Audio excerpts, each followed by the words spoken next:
নমস্কার সবাইকে। আমার আজকের রেসিপি ডাঁটা দিয়ে ট্যাংরা মাছের পাতলা ঝোল। ডাঁটা দিয়ে ট্যাংরা মাছের পাতলা ঝোল গরম ভাতের সঙ্গে খেয়ে দেখবেন, অনেক মজা। ডাঁটা দিয়ে এভাবে ছোট মাছ রান্না করলে অনেক মজা হয়।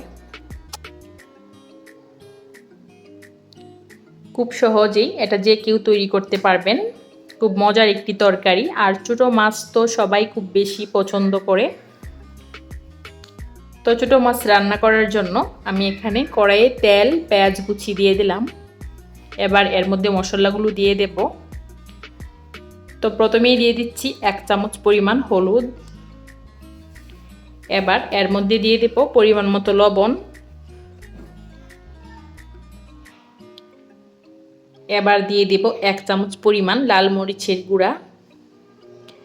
খুব সহজেই এভাবে তরকারি রান্না করা যায়। আর আমার ভিডিওটি দেখে যারা নতুন কোনোদিন তরকারি রান্নাই করেননি, তারাও রান্না করে নিতে পারবেন। তো অল্প জল দিয়ে মশলাটা কষিয়ে নিলাম। এবার এর মধ্যে দিয়ে দেব পেঁয়াজ বাটা। আমি এখানে একটি বড় সাইজের পেঁয়াজ পেস্ট করে নিয়েছি। পেঁয়াজ বাটা দিয়ে দিলাম। এবার এতে আগে থেকে সিদ্ধ করা ডাঁটাগুলো দিয়ে দিব। আমি ডাঁটাগুলো আলাদা করে আগে ভালোভাবে সিদ্ধ করে নিয়েছি। এতে করে তরকারিটি খুব টেস্ট হবে। তো মশলার সঙ্গে ডাঁটাগুলো আবার ভালোভাবে মিক্সড করে নিচ্ছি। হালকা একটু 2 মিনিটের জন্য রেখে দিলাম। 2 মিনিট পর মশলা থেকে তেল ছাড়ছে, বুঝতে হবে যে তরকারিটি খুব টেস্ট হবে। যতক্ষণ পর্যন্ত মশলা থেকে এভাবে তেল না ছাড়ছে, ততক্ষণ আপনারা তরকারিতে ঝোল দেবেন না। ভালোভাবে কষিয়ে নিয়ে এরপর তরকারিতে ঝোল দিয়ে দেবেন। তো আমি দিয়ে দিলাম পরিমাণ মতো ঝোল।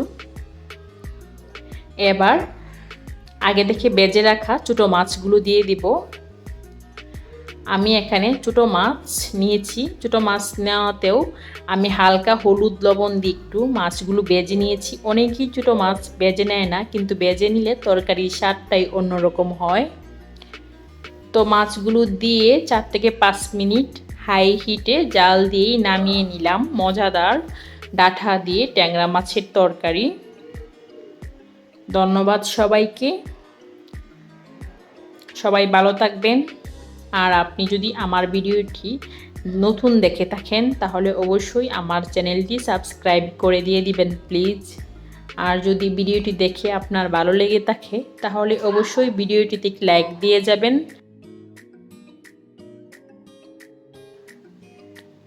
আবারও ধন্যবাদ সবাইকে। সবাই ভালো থাকবেন।